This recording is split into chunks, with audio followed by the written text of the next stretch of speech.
Bueno, buenas noches.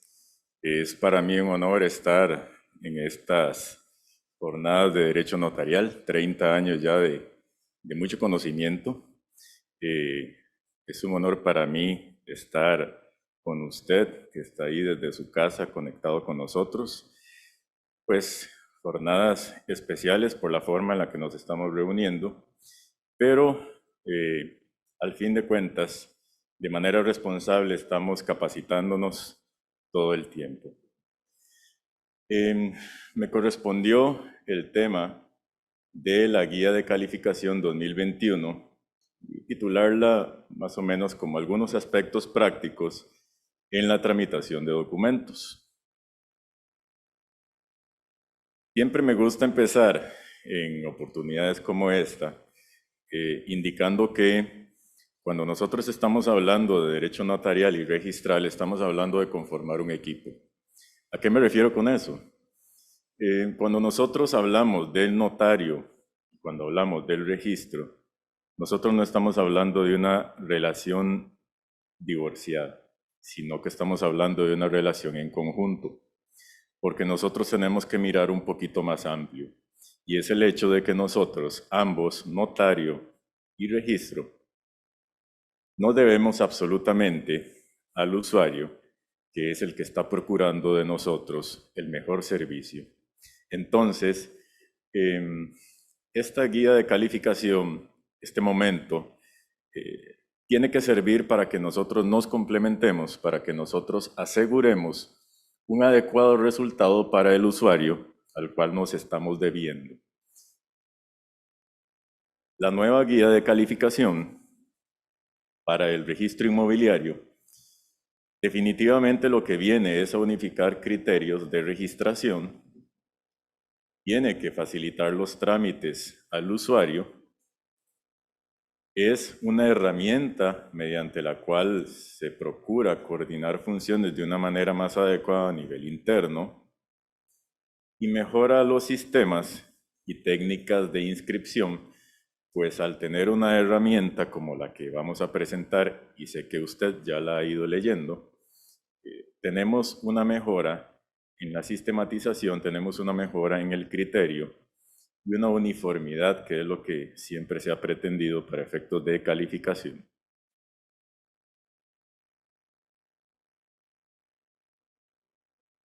Estamos como parte de un ordenamiento jurídico robusto y, como lo decía doña Desiree, debemos estar muy orgullosos de formar parte de un sistema de notariado latino que no solo es punta de lanza a nivel latinoamericano, sino mundial. Y sabemos que muchas personas en el mundo comparten nuestras ideas e incluso han procurado ver de qué manera se emulan.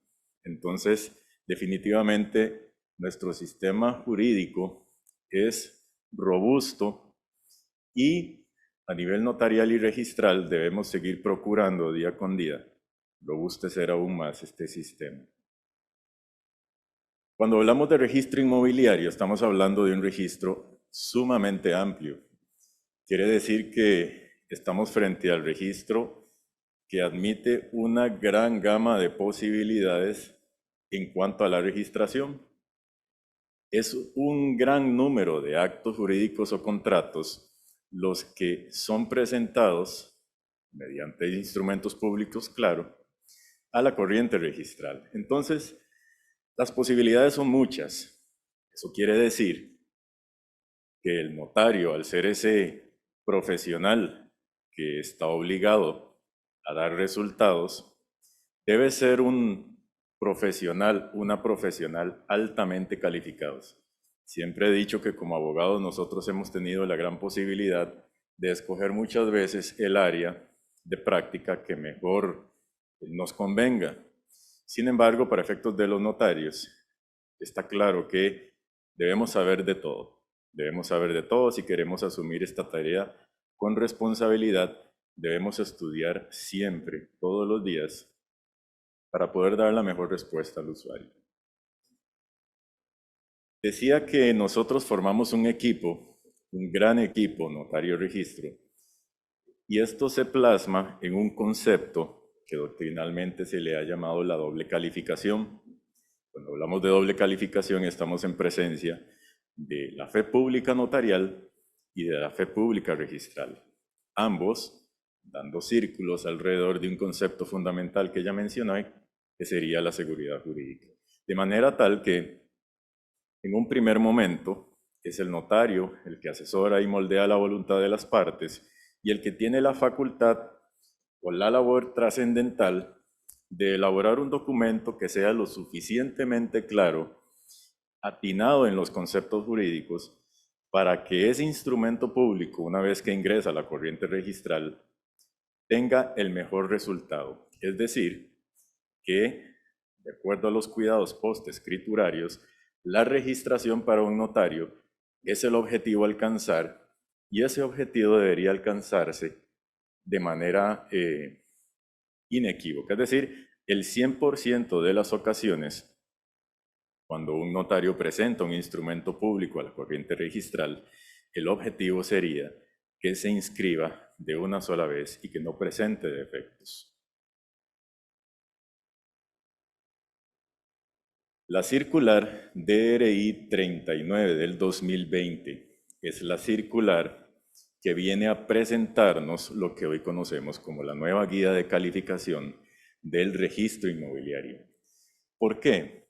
¿Por qué una nueva guía de calificación? Bueno, en aras de lograr uniformidad de criterios, se hizo el ajuste a constantes cambios en normativa costarricense. La dispersión normativa ha generado confusión para notarios y funcionarios registrales y se hizo la incorporación de los textos más relevantes de 267 circulares, escúchenlo bien, 267 circulares que a lo largo de los años se venían promulgando, quedaron derogadas con la entrada en vigencia de la circular 39 del 2020.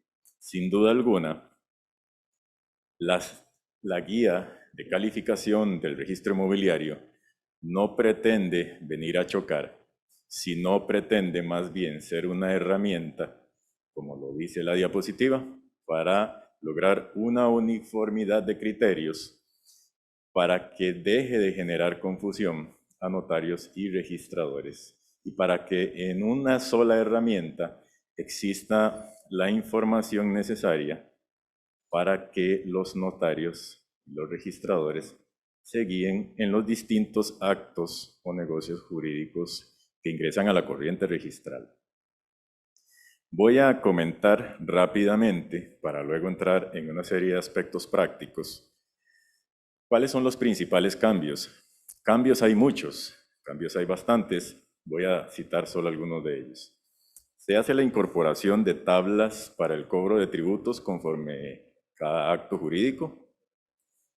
Se da la incorporación del requisito de 30 líneas en testimonios físicos y digitales. Esto no exime a los documentos digitales, debe darse un cumplimiento de esas 30 líneas. Se da la incorporación de adjudicaciones por liquidación de una sociedad mercantil. Incorporación de requisitos para aplicar la ley 9605, que es la de la fusión por absorción del Banco Crédito Agrícola de Cartago por el Banco de Costa Rica. Se da la incorporación de los requisitos para la adquisición de inmuebles por parte de las asadas. Más cambios. Se da la incorporación de los requisitos a verificar en cumplimiento del artículo 44 de la Ley 9036, es decir, la venta de fincas rurales con aptitud para el desarrollo rural por parte del Sistema Bancario Nacional. Este aspecto del artículo 44 lo que menciona es que se debe observar fincas rurales con aptitud rural y deben ser ofrecidas entre las instituciones del Estado y los demás entes públicos. Incorporación de requisitos para traspasos de bienes mediante programas de desarrollo social. Autorizaciones para donar por parte de sociedades mercantiles, que será uno de los temas en los que me voy a detener. El por partes iguales se da una equivalencia a fracciones, también lo veré un poco más adelante. El deber de verificar autorización al fiduciario para gravar los bienes fideicometidos. Establecer que traspaso de bien inmueble por parte del fiduciario a otro fideicomiso, cumpliendo requisitos del 662 del Código de Comercio, está exento. Se incorporan aspectos relacionados con adjudicaciones extrajudiciales de bienes en ejecuciones de fideicomisos privados. El apartado dedicado a aportes, es algo que se hizo esa incorporación. Apartado dedicado a cementerios privados. La improcedencia de anotar opciones de venta o promesas recíprocas de compra-venta, que también será un tema que tocaré un poco más adelante. Requerimiento de que se indique expresamente fecha de vencimiento de gravamen hipotecario, la eliminación de la consideración de vigencia para modificación de asientos hipotecarios, eliminación de requisitos de indicar un rumbo en las servidumbres, el deber de constituir servidumbre de paso cuando se segregue un lote y no se indique como alguno de los linderos calle pública, también lo diré un poco más adelante. La cancelación de servidumbres de paso trasladadas en fondos sirvientes con la implementación de un informe técnico. Repito, esos son solo algunos de los cambios o de las incorporaciones que esta nueva guía de calificación permite observar. Se hace la incorporación de tablas. Cada acto o contrato la contiene. Si usted ya ha tenido la oportunidad de leer la guía de calificación, se ha dado cuenta que en cada uno de los apartados existe al final una tabla que le permite a usted saber cuáles son los rubros tributarios que debe pagar. Por supuesto, no es un cálculo exacto, pero sí le indica cuáles y el cómo debe pagarse. Esto es importantísimo porque, por experiencia, las consultas que se realizan a nivel de coordinación, muchas tienen que ver con aspectos tributarios. Y es que se tiene la idea de que el único que debería observar este hecho es el registrador como el auxiliar de la tributación, cuando usted notaria o notario es el que debe saber desde un principio cuáles son las especies fiscales que los actos o contratos contenidos en el instrumento público del cual usted es experto, es decir, del cual usted redactó, debe cancelar. Repito, las consultas son muchas para efectos de los coordinadores cuando se trata de aspectos dinerarios y los yerros y falencias tienen que ver con el no saber qué es lo que debe pagar o cómo calcularse.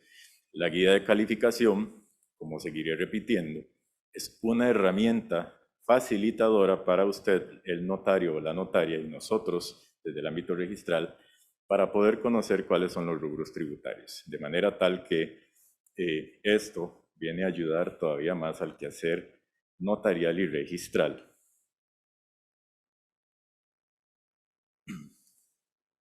Exoneraciones o no.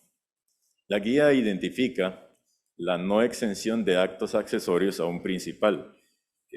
Con el pasar de los años, de pronto, usted entendió que si contábamos con un instrumento público en el cual se tenía contenido un documento, vamos a ver, una compraventa o una donación, eso se vería como el acto principal. Y si de pronto tenía que hacer una rectificación de naturaleza o de linderos, eso pudiera verse como un acto accesorio. Lo cierto es que todo lo que esté contenido dentro de un instrumento público es principal, por lo menos desde mi punto de vista.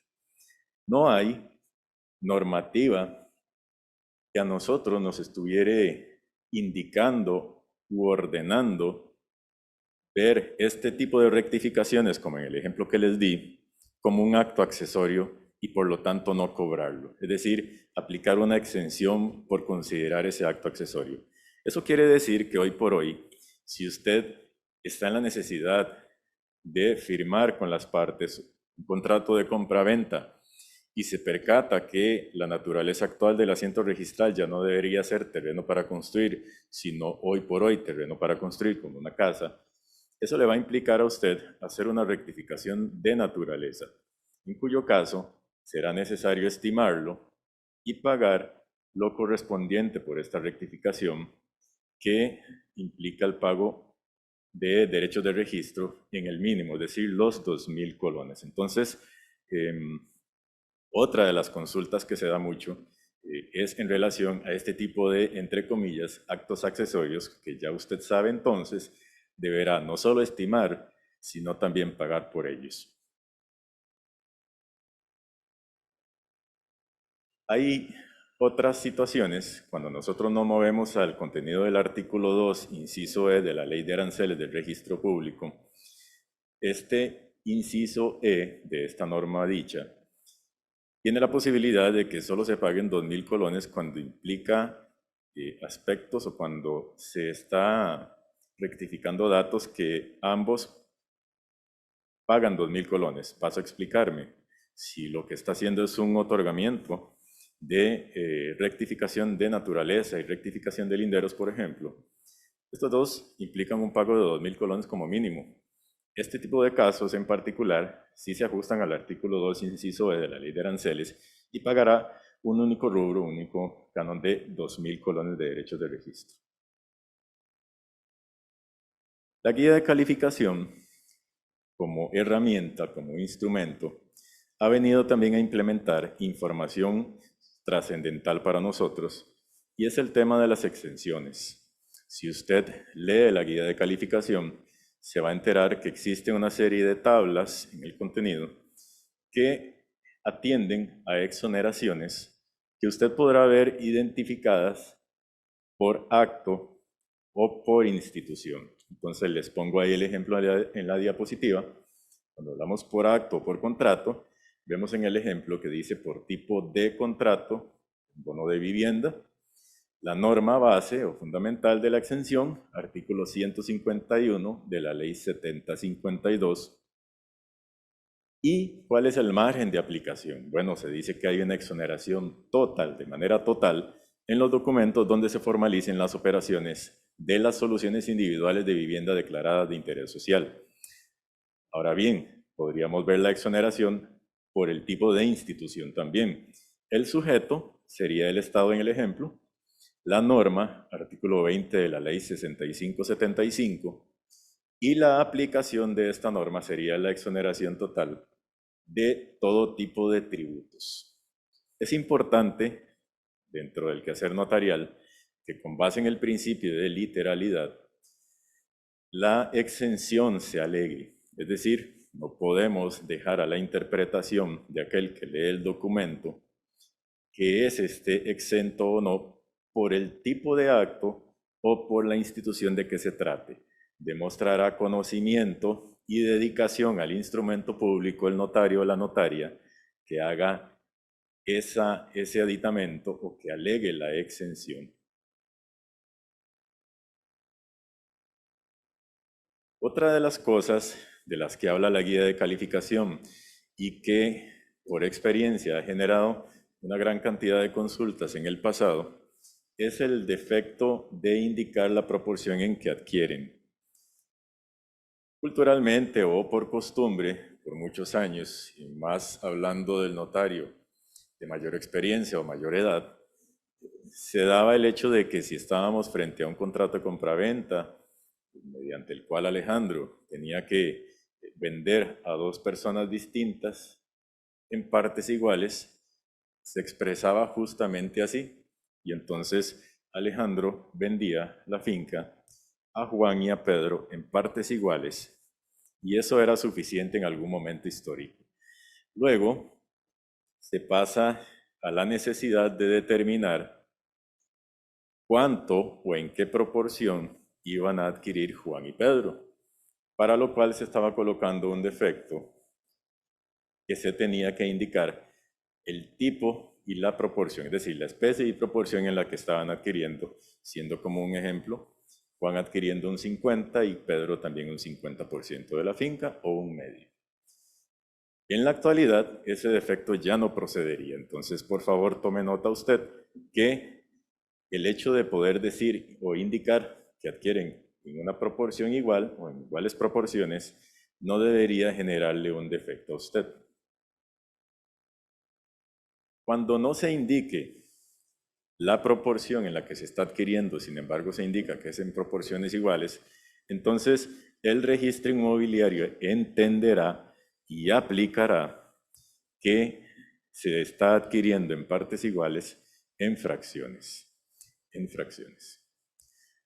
No es procedente, otra cuestión que en experiencia se ve todos los días, no es procedente el mezclar especies. Muchas veces los notarios llegan y preguntan, no entiendo el defecto del por qué me dicen especie. ¿A qué se refiere con especie? La especie es la forma en la que usted va a representar la información, fracciones, porcentajes o metros, para darles un ejemplo.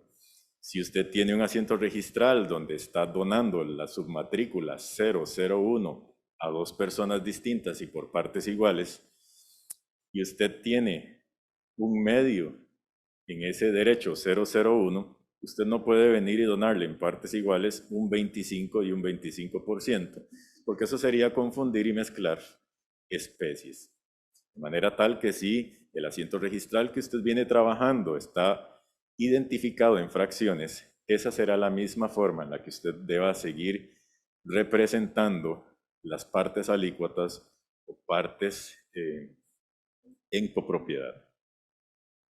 Otro casito importante, interesante, es el caso del usufructo, el caso del uso y la habitación.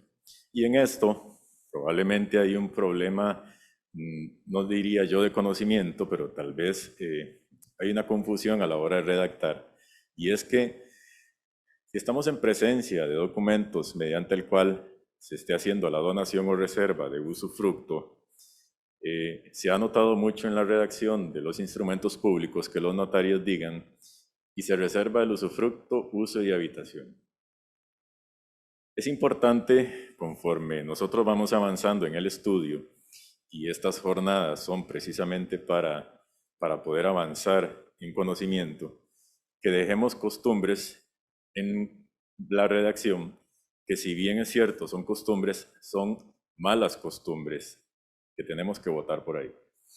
Cuando hablamos de usufructo, uso y habitación, estamos hablando ni más ni menos que de tres derechos civiles totalmente distintos y están regulados así en nuestro Código de Comercio. Un defecto mediante el cual se le diga, identifíqueme cuál será la submatrícula de usufructo, cuál la de uso y cuál la de habitación, sería un defecto totalmente válido. ¿Por qué? Porque si usted lo que quiere es únicamente la reserva del usufructo o donar el usufructo, solamente debe mencionarlo así. Independiente del uso y de la habitación, pues el usufructo, como se sabe, como derecho civil, tiene contenidos el uso, disfrute de la cosa. De manera tal que esa costumbre de poner usufructo, uso de habitación, hay que evitarla y hay que identificar, si fuera el caso, cuál será la proporción en la que se adquiere el usufructo, cuál el uso y cuál la habitación. Otro de los problemas que se ha notado en la tramitación de los documentos es cuando el notario o la notaria ha confundido estas figuras y indica en el instrumento que se reserva el usufructo y que dona el uso y que dona la habitación sin dar una proporción adecuada a cada una de estas figuras jurídicas distintas. Quiere decir que si hay un instrumento público mediante el cual Alejandro está donándole la nuda a Jorge y le dona el usufructo a María y además a Ana el uso y a Cinia la habitación, yo no puedo darle un contenido de un 100% al usufructo, un 100% al uso y 100 a la habitación. Debería ser una combinación como la que sigue. Usufructo de un 50%, un uso al 25% y la habitación al otro 25%.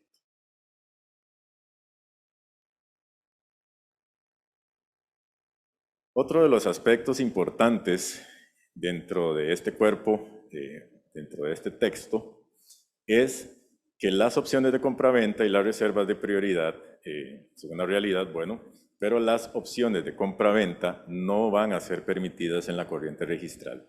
A lo largo de los años, de pronto hemos estado acostumbrados a ver, con la firma de las opciones de compraventa, la presentación de este instrumento para de alguna manera hacer una reserva o generar algún grado de protección para las partes que están haciendo las tratativas preliminares, al fin de cuentas, precontrato. Es importante indicar que cuando estamos en presencia de precontratos, estamos en cuestiones preparatorias y nosotros estamos frente a un registro declarativo y este registro declarativo da publicidad a actos o contratos debidamente consolidados. Por lo tanto, tome nota que las opciones de compraventa ya no son de recibo en el registro inmobiliario y si se recibiere, si se presentare, tendría que cancelarse el asiento de presentación, es decir, ocurriría una denegatoria de este instrumento público. Lo que sí es dable, lo que sí sigue siendo válido, es la reserva de prioridad.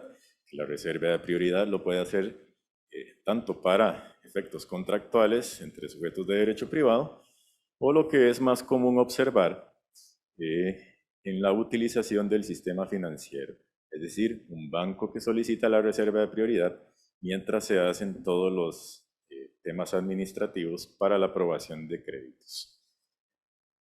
Otro aspecto importante a considerar es el retiro sin inscribir de documentos, lo cual puede ocurrir de forma parcial o de forma total. El retiro sin inscribir de un documento pues va en contra del objetivo principal, el cual era inscribir y darle publicidad a esos derechos contenidos en el instrumento. Sin embargo, sigue siendo una posibilidad que debe ser presentado en un instrumento público. El retiro sin inscribir no puede presentarse mediante una razón notarial. Y es importante identificar que para que se pueda hacer el retiro parcial o total de un documento, este debe estar íntegramente pagado. No se vale el hecho de que si tengo dos fincas y hay un problema con una de ellas, por ejemplo, le falta el plano catastrado, mientras se confecciona el plano, se inscribe y se hace una razón notarial para incorporarlo, podría pasar tiempo. Para lo cual a veces un notario podría pensar, voy a solicitar la inscripción parcial del documento, mientras arreglo lo que está sucediendo con el otro asiento registral. Eso no es dable, eso no es permitido, en el tanto no se haya pagado íntegramente los derechos y timbres. Los poderes. Autorizaciones para donar por parte de las sociedades mercantiles. Este es uno de los temas que probablemente generó un poquito de mayor expectativa o exaltación de la gente por una costumbre que se venía realizando, que no por ser costumbre, como lo decía minutos atrás, sería una buena costumbre o algo que jurídicamente fuera viable. De manera tal que en el tema de los poderes y particularmente en el tema de las autorizaciones relacionadas con el contrato de donación, es importante considerar lo siguiente. Había una circular 44 de 1998 que muchos pueden recordar, que es una circular que contenía una gran cantidad de información. Era una circular, un instrumento jurídico fundamental en el quehacer del registro hoy inmobiliario.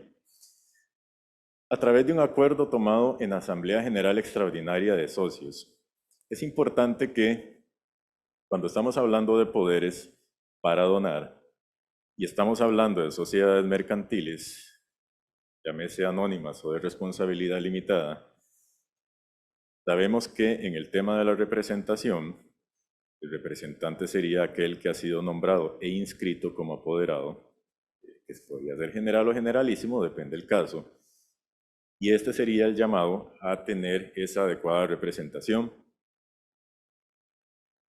Con el pasar de los tiempos, se hizo o se implementó como cultura el hecho de que se hiciera un acta de asamblea de socios, un acta de asamblea de accionistas, mediante la cual se hiciera un poder especial en esta acta luego el notario protocolizaba el acta y entonces ponía a comparecer ese apoderado especial. Hoy por hoy, eso es algo que al menos en registro inmobiliario no es aceptable. Esto ha sido una práctica con tal de poder emular el contenido del 1408. Estamos en presencia del contrato de donación. El 1408 del Código Civil dice que para donar en nombre de otro se requiere de un poder especialísimo. Entonces, tanto para poder especial como poder especialísimo, lo que se estaba haciendo era una asamblea de accionistas, una reunión de cuotistas, que sería el concepto correcto, para luego protocolizar con el fin de, entre comillas, elevar a rango de escritura pública y cumplir con el 1408 y que esto se viera como una adecuada representación. Cuando hablamos de sociedades mercantiles, y de acuerdo al 182 del Código de Comercio, tenemos que remitirnos a quién es el que ejerce la adecuada representación en una sociedad de capitales. Serán los que están debidamente inscritos en el registro de personas jurídicas. Quiere decir que si una sociedad va a donar un bien, el que está legitimado para representarla debería ser el presidente, el secretario, el tesorero, el que tenga ese poder para representarla. Y para poder legitimar la donación, además de la adecuada representación inscrita, debe hacerse una autorización de la Asamblea de Accionistas de la reunión de cuotistas, no así un poder especialísimo, porque podríamos sentarnos a conversar un rato más, pero el tiempo no nos lo va a permitir. El famoso o la famosa discusión de si una sociedad de capitales podría ejercer actos personalísimos, que en eso podríamos, repito, tener una amplia conversación. Lo cierto es que, para zanjar el tema, poderes especiales o especialísimos que se hayan otorgado de la forma en la que identifico no serán aceptables y eso permite que se haga una denegatoria del documento, lo que llamamos una cancelación del asiento de presentación. Otra cosa, disculpen que me devuelva, es el contenido del 32 ter del Código de Comercio. En muchos de los otorgamientos que he tenido la oportunidad de observar, de revisar, se confunde por parte del notario o la notaria la autorización del 32 ter del Código de Comercio con la autorización de la Asamblea para donar. Es importante identificar que el objetivo del artículo 32 ter es la protección del famoso socio minoritario y es una autorización que debe dimanar de la Junta o de órgano equivalente, dice la norma, es decir, la Asamblea de Accionistas. Pero no debe confundirse este tipo de autorización con la que debe dimanar del órgano para la donación. Son dos cosas totalmente diferentes. Aspectos propios de la fe pública en relación con la personería. Es importante el artículo 84 de nuestro Código Notarial. Cuando se ingresan documentos a la corriente registral, muchos de ellos tienen contenida una representación. Los representantes de sociedades mercantiles tendrán su inscripción en un tomo y un asiento en personas jurídicas o bien mediante la cédula jurídica, es decir, que con la inscripción originaria o lo que llamamos inmatriculación, de una vez ahí venía quién era el que iba a ser nombrado presidente, secretario, tesorero, etc. De manera tal que la dación de fe debe provenir de la cédula jurídica en el sistema digitalizado o bien de un tomo y un asiento. Otro tipo de personerías como el albaceazgo, poderes, garantes, el notario lo que debe hacer es dar fe indicando el tomo y el asiento. No es adecuado, porque no va a estar ahí contenida la información, dar fe, por ejemplo, de un poder, de un apoderado generalísimo, sin límite de suma, de una sociedad anónima, que no es el personero legal, que no es el presidente, que no es el secretario, que no es el tesorero, y no un apoderado más. Él no va a estar contenido dentro de la cédula jurídica o el sistema digitalizado.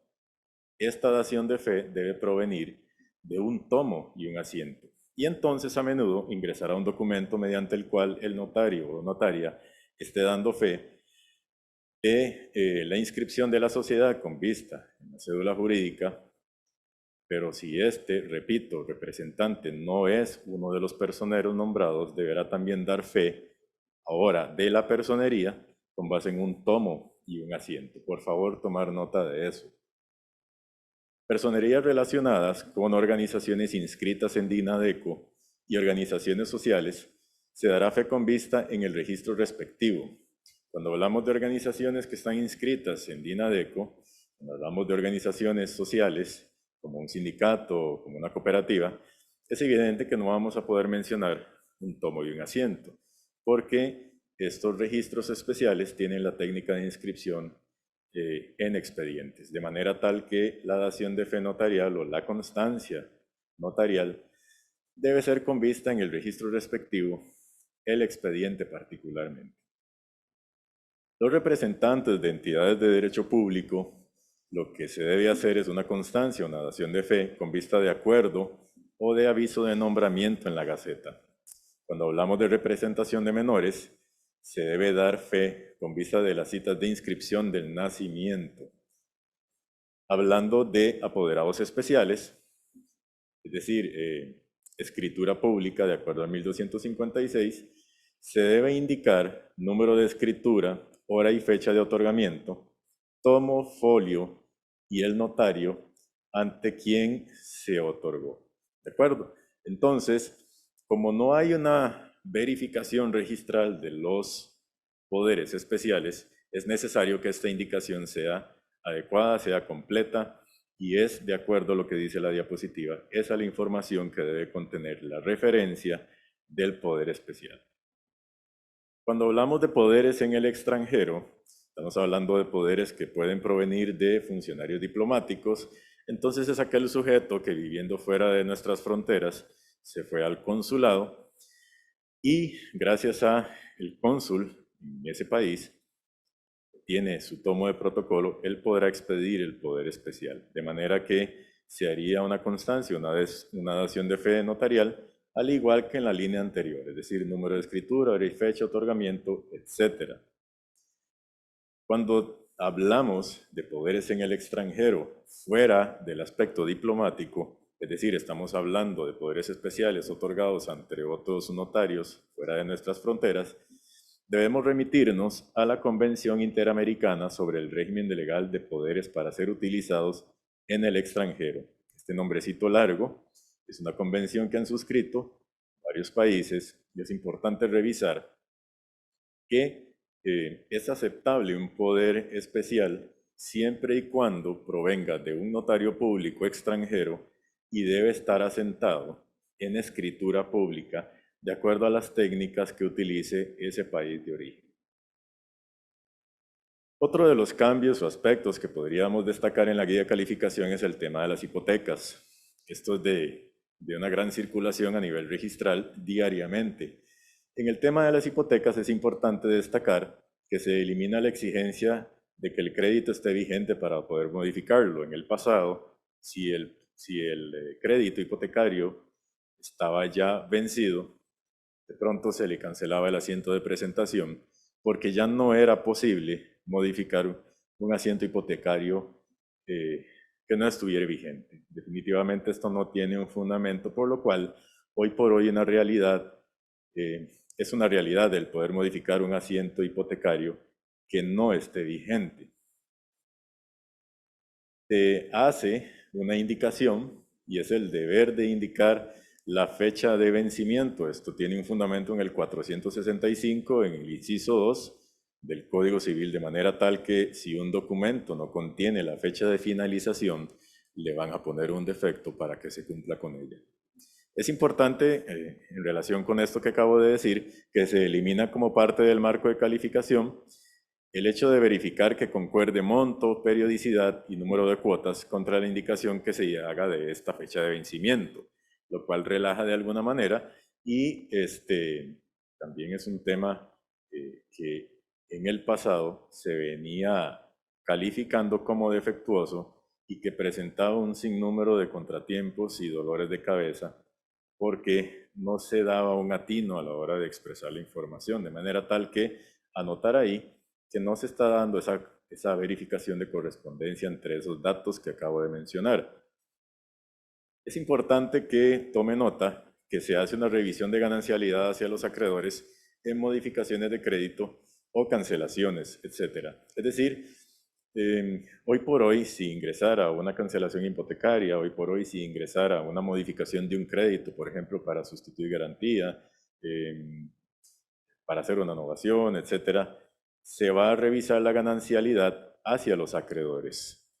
Se va a revisar que el acreedor, si viene con un estado civil distinto al que quedó inscrito en el asiento hipotecario, se le va a poner como defecto porque se va a alegar el tema de la ganancialidad. En relación con las sucesiones, es importante indicar que la guía de calificación viene a ordenar dentro del texto de manera muy adecuada y muy clara el tema de las adjudicaciones por la vía de las sucesiones. Es importante aquí detenerse por el hecho de que este tipo de documentos genera una gran cantidad, si se quiere, de dolores de cabeza cuando hacen el ingreso a la corriente registral. Y como en este caso nos estamos tratando de poner de acuerdo para que todos podamos tener un buen término y ayudemos al usuario, es importante zanjar aquí el tipo de documento que tiene que ingresar a la corriente registral para que tenga éxito de inscripción. Si nosotros nos remitimos al Código Procesal Civil actual, nosotros vamos al 133.3 y 133.5. Él nos habla de la protocolización de manera tajante y clara. Cuando hablamos de protocolización de piezas de una sucesión, estamos hablando únicamente de las cuentas particiones. Quiere decir que si un sucesorio ocurrió en lo judicial y ocurre con ese proyecto de cuenta partición que realiza la albacea, el documento idóneo para que se pueda presentar a la corriente registral debe ser una protocolización. ¿Por qué? Porque esa norma que les acabo de indicar en puntos 3 y 5 así lo declara, así lo ordena. ¿Cuándo entonces debo presentar una escritura pública?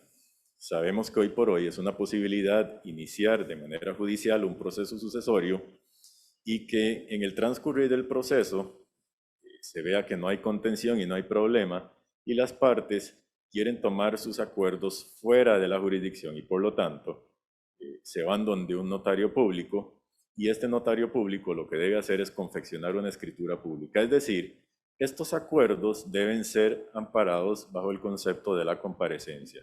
Escritura pública. Esta toma de acuerdos frente al notario y en escritura pública no puede fructificar en la inscripción si se trata de documentos que contenga derechos hacia menores o incapaces y no tenga una homologación.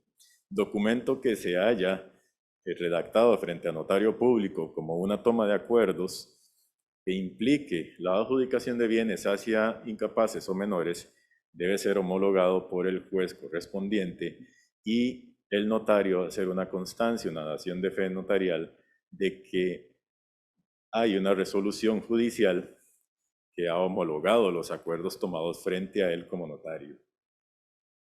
Entonces, básicamente es importante identificar que las sucesiones que lleguen al notario será una escritura pública en la que se deba manifestar la información de adjudicación.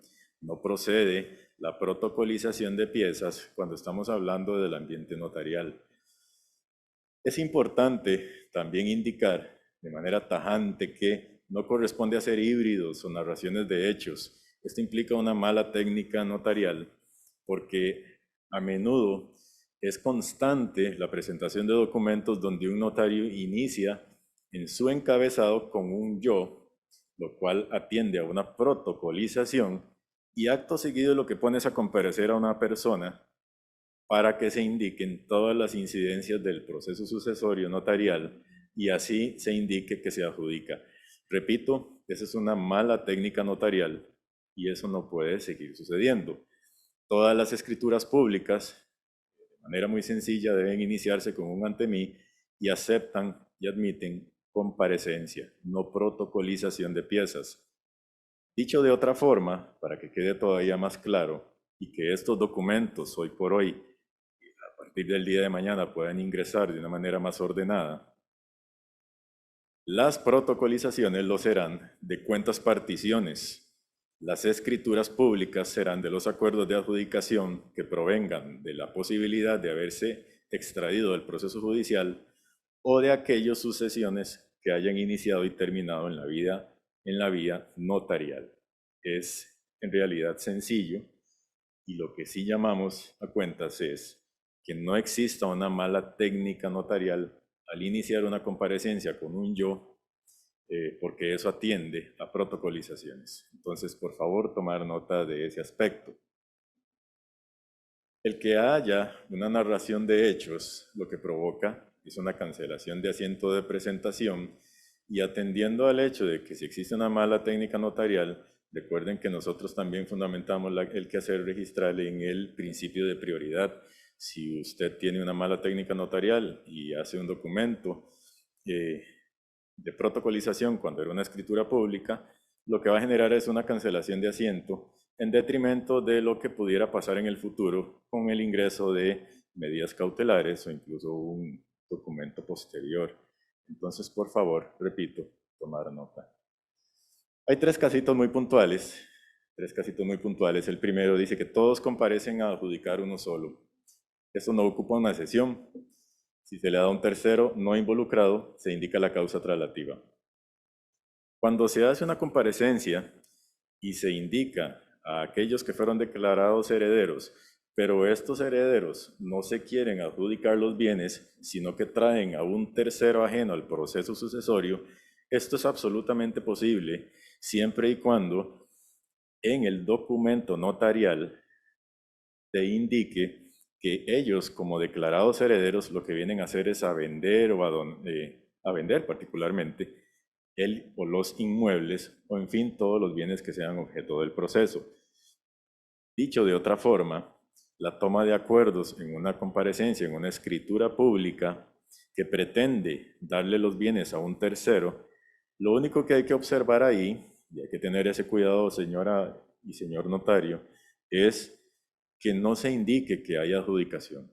Si se indica que hay adjudicación por parte de los declarados herederos y luego se le da a un tercero, es evidente que ahí lo que se va a generar es una doble carga tributaria y por lo tanto el registrador le va a poner ese defecto para que cumpla doble con el pago de las especies fiscales. La cesión de derechos y la declaratoria de herederos. Esto es un tema importante y es algo que también observamos mucho como defecto y probablemente sea importante ahora indicarlo. La cesión de derechos es algo que es posible antes y después de la declaratoria de herederos. Derecho de sucesiones, repito, la cesión de los derechos como expectativa antes de la declaratoria o como derecho hereditario posterior a la declaratoria es posible. Quiere decir que en una sucesión notarial perfectamente podríamos observar que Ana o Juan ceden sus expectativas de derecho incluso antes de que haya una declaratoria de herederos. Pero ¿dónde viene el próximo error? El error viene en declarar herederos al cesionario. Esa es una práctica que no se puede permitir. Es decir, la cesión de derechos ocurre y puede ocurrir antes o después de la declaratoria de herederos. Lo que no es posible es que, habiéndose cedido las expectativas, se declare herederos al cesionario de aquellas expectativas. Para que se consolide el derecho hereditario, es importante que aquel que tenía la condición de heredar sea quien sea declarado heredero, repito, para que ahí se consolide el derecho hereditario. No es posible entonces declarar herederos a los cesionarios.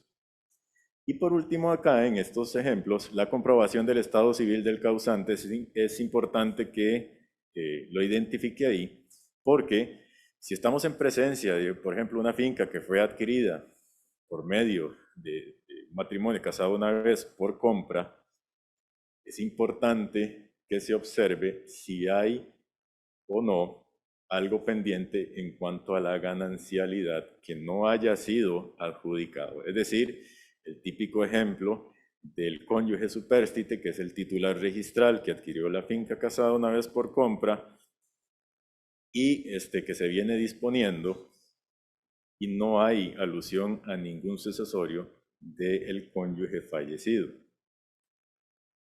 En cuanto a las servidumbres, para ir un poco a paso más ligero, se debe constituir servidumbre de paso cuando se segregue un lote y no se indique como alguno de los linderos calle pública. En el pasado se permitió que en las segregaciones de lotes se hiciera solamente la referencia de uno de los linderos de acceso, es decir, calle pública o servidumbre de paso. Hoy por hoy, si en la segregación de un lote no se indica dentro de uno de sus linderos una calle pública, es necesario que se constituya en el acto esa servidumbre, pues es la que va a reflejar el acceso.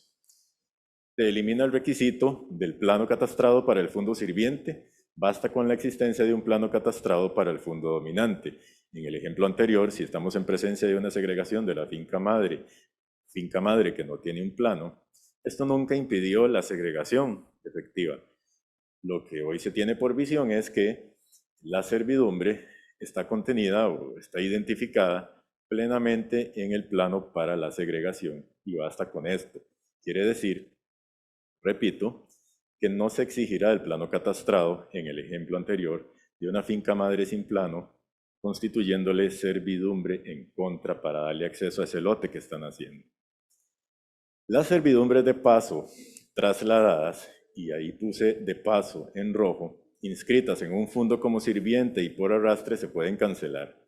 El notario lo único que tiene que hacer es una constancia de que cuenta con un informe técnico de agrimensor debidamente colegiado. Y lo pongo en rojo porque las servidumbres trasladadas únicas que pueden ser eliminadas o canceladas son aquellas que vienen por arrastre del fondo sirviente y únicamente identificadas como de paso, de manera tal que una servidumbre trasladada y que luego usted se remite al estudio histórico y lo que está haciendo es reflejando una servidumbre de acueducto, esta servidumbre trasladada de acueducto no podría ser cancelada bajo la técnica que estamos indicando en este momento, sino únicamente aquellas que se dediquen a dar paso, porque para nadie es un secreto que con una secuencia de segregaciones podría perfectamente la última segregación no estar aprovechando o no estar siendo afectada por ese derecho de paso. Se podrá cerrar un asiento con servidumbre trasladada en los mismos términos expuestos. De manera tal que en este caso lo que genera o lo que debe hacer el notario es una dación de fe notarial de que existe el informe técnico, evidentemente, del agrimensor debidamente colegiado, y con ello implicaría la cancelación de la servidumbre trasladada o el cierre del asiento registral, si es esto lo que se viene solicitando. Me permito generar conclusiones indicándose que cuando se habla de la guía de calificación del registro inmobiliario, estamos en presencia de una herramienta fundamental que no pretende generar divisiones, sino que nos complementemos entre notario y registradores, notario y registros. Por supuesto, además, es importante indicar que actos y contratos contenidos en esta herramienta, hubiera sido hermosísimo poderlos proyectar hoy para todos ustedes, pero definitivamente el tiempo es algo que debemos respetar y no podemos indicar toda la información que quisiéramos, se quedará para otros posibles foros. Esta herramienta es de lectura obligatoria para toda la población notarial. Es importante que la estemos analizando, es importante que estemos preguntando, es importante que usted sepa que las puertas del registro inmobiliario están abiertas, como lo dijo doña Desiree, para que si usted tiene alguna duda no es de fácil comprensión para usted la herramienta, pueda acercarse y pueda hacer las preguntas necesarias, pues como repito, todos estamos en aras de provocar que un usuario tenga buen término en la tramitología de los documentos. Esta herramienta es de fácil comprensión, es de fácil lectura y el poder aplicarla, implementarla de forma correcta y el poder ponernos de acuerdo con foros como este, lo que va a evitar necesariamente es el alto volumen circulante de documentos defectuosos, que para nadie es un secreto. Esto genera muchísimo trabajo y de alguna manera dolores de cabeza que podríamos evitar. Entre mejor sea nuestra comunicación, entre mejor sean las herramientas jurídicas que tenemos, entre mejor sea la labor notarial, los documentos van a entrar a la corriente registral y prontamente van a ser diligenciados y prontamente inscritos, de manera tal que, repito el honor y la importancia de estar aquí con ustedes.